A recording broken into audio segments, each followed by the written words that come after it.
Bonsoir à tous et bienvenue dans votre émission Droit de dire. Chaque semaine, vous le savez, nous revenons sur des sujets, des thèmes peut-être pas assez abordés dans notre quotidien et pourtant essentiels au bon fonctionnement de la société. Bonjour Patricia Braflantrebeau. Bonsoir Marius, bonsoir aux téléspectateurs. Vous vous êtes penché cette semaine sur les conséquences du Covid dans les relations de tout type entre les hommes et les femmes. Tout d'abord, les pandémies sont-elles des périodes difficiles pour les relations sociales ? Incontestablement, les pandémies mettent à l'épreuve les relations sociales. Toutes les relations sociales de la vie courante en société, les relations sociales au sein de la famille, mais aussi, plus particulièrement, les relations sociales pour les personnes qui sont seules et qui veulent faire de nouvelles rencontres. Donc, d'une manière générale, il y a tout un tas de facteurs dont on va parler au fil de l'émission qui mettent à l'épreuve les relations sociales, les relations amicales, les relations intimes, les relations sexuelles aussi, on doit en parler, les relations amoureuses. Donc toutes ces relations sont répercutées, sont mises en difficulté par les pandémies et par les restrictions liées aux pandémies.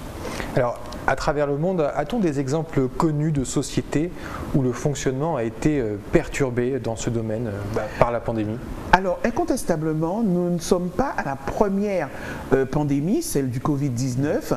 Il y en a eu, je vais parler de trois grandes épidémies qu'il y a eu à travers le monde.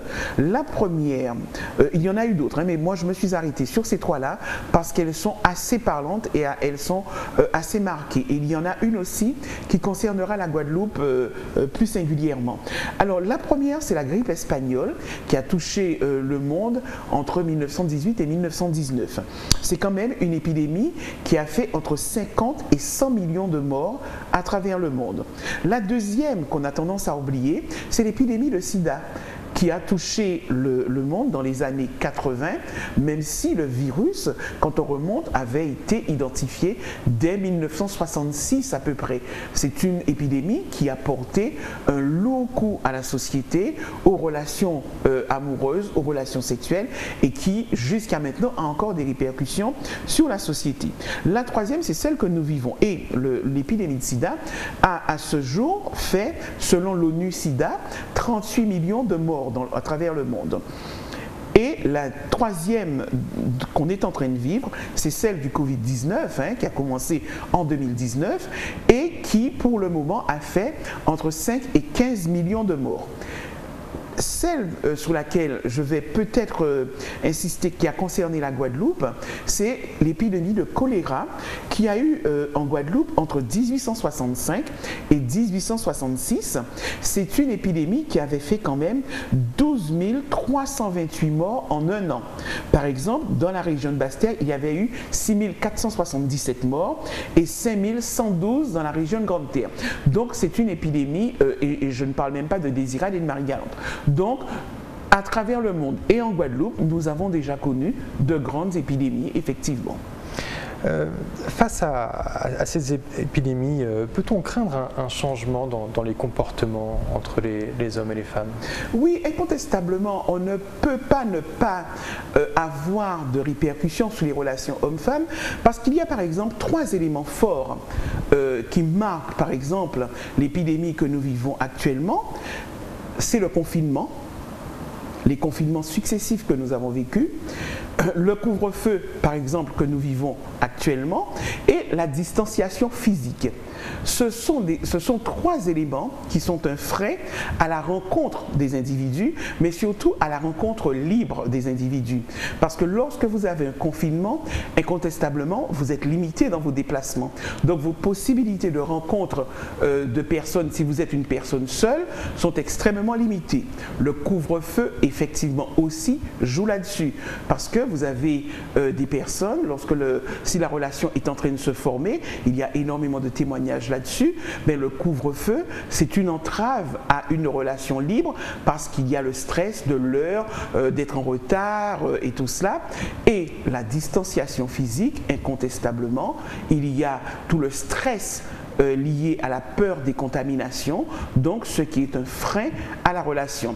Mais aussi, à contrario, on s'est rendu compte dans certaines sociétés, et notamment en Allemagne, il y a une étude qui a été menée là-dessus, où des personnes vivent comme si c'était l'apocalypse et que c'était les derniers temps qu'elles vivaient, et elles avaient tendance à se précipiter lorsqu'elles entraient dans une relation nouvelle. Et tout allait très vite, c'est-à-dire les premières relations sexuelles, la mise en couple, et naturellement, les séparations arrivent aussi très rapidement.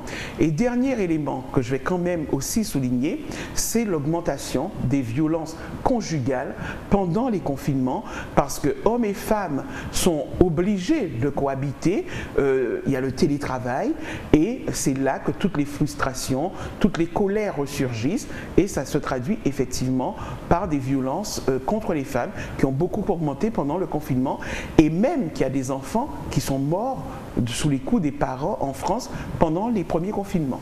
Beaucoup de conséquences du coup avec cette pandémie. Énormément de conséquences. Sur les relations entre les hommes et les femmes. Mais alors, comment peuvent s'effectuer les échanges relationnels après cette crise sanitaire? Mais alors, aussi paradoxal que cela puisse paraître, c'est que quand bien même les relations ont été mises à mal un peu avec tous les éléments dont on a parlé, les hommes et les femmes n'ont jamais arrêté de se rencontrer. Même si les situations sont parfois stressantes, ça ajoute, selon certaines études, une certaine dose de piment à la relation, et les personnes se disent, ben tiens, maintenant qu'on est un peu contingenté dans nos relations, on ne va pas faire les difficiles, ou alors il y en a d'autres qui vous disent, mais moi je mets tout en stand-by, et tant que ça ne redémarre pas, je ne redémarre pas de relation avec d'autres partenaires, ou je ne renoue pas d'autres relations. Donc les situations sont très différentes d'une personne à l'autre, mais les hommes et les femmes continuent à se rencontrer, et il n'y a qu'à voir enfin, pas l'explosion, le fait que les fêtes clandestines n'ont jamais cessé. Et où est-ce qu'on se rencontre? Ben, en général, c'est dans des endroits festifs de ce type, donc il y a toujours ce type de rencontre. Alors, la part de la population qui est la plus impactée, c'est la tranche à peu près des 45-60 ans. Pourquoi? Qui prennent moins, c'est une tranche qui prend moins de risques avec sa santé, qui n'est pas trop dans le côté clandestin des festivités, et qui a tendance à aimer le restaurant, parce que souvent ce sont des personnes qui renouent une relation quand elles sont seules, donc elles veulent ce qu'elles appellent la magie de la rencontre, hein. Elles veulent aller au restaurant, je lisais des études qui disent qu'ils veulent le champagne, le parfum, enfin bref, tout le côté enivrant des premières rencontres. Donc, ces personnes n'ayant pas cela, il y en a qui restent carrément de leur côté. Donc, il y a une tranche d'âge qui est plus impactée que d'autres. Alors, parmi les moyens pour rencontrer des personnes, aujourd'hui, il existe des applications de rencontres. Pensez-vous que sur notre territoire, les sites de rencontres seront toujours utiles dans quelques temps? Alors, je ne sais pas si les sites de rencontres ont toujours été utiles en Guadeloupe ou ont une utilité. J'ai quand même quelques doutes là-dessus, parce que culturellement, nous ne sommes pas trop habitués à ce type de rencontres, à ce type de modalités de rencontres. Je pense que nous avons la vie en extérieur, nous avons encore gardé, en dépit des confinements, une certaine latitude dans les sorties. C'est sûr qu'il y a des organisations de fêtes qui ne sont pas autorisées, et ça on l'a vu, on a eu énormément de conséquences avec des clusters, notamment sur la région de Pointe-Noire, Bouillante, Saint-François, où les personnes organisaient quand même des mariages. Donc ce qui signifie que la vie, elle continue quand même. Donc les personnes continuent à se rencontrer, il y a des déjeuners en famille, il y a des déjeuners entre amis. Donc il y a encore énormément de possibilités de rencontres. Et je ne pense pas que les sites de rencontres, qui à mon avis n'ont jamais véritablement eu la cote en Guadeloupe, vont remplacer les relations naturelles de rencontres que nous avons culturellement, parce qu'il y a énormément d'événements qui demeurent. Par exemple, on n'a plus de veillée. On n'a plus de veillée, mais néanmoins, lorsque vous avez un décès, lorsque la journée, vous allez ou à l'enterrement ou à la présentation du corps, il y a autant de personnes que si c'était une veillée. Donc, en fait, même les lieux les plus tristes, on va dire, gardent encore un côté où la vie s'exprime en Guadeloupe. Donc, je crois que les sites de rencontres n'ont pas été encore jusque-là très utiles. Je ne pense pas qu'ils le deviendront. Eh bien, et dans l'avenir, après cette crise sanitaire, est-ce que vous pensez que les relations hommes-femmes peuvent être durablement impactées? Alors, je pense que pour certaines personnes, c'est un peu ce que les études ont montré.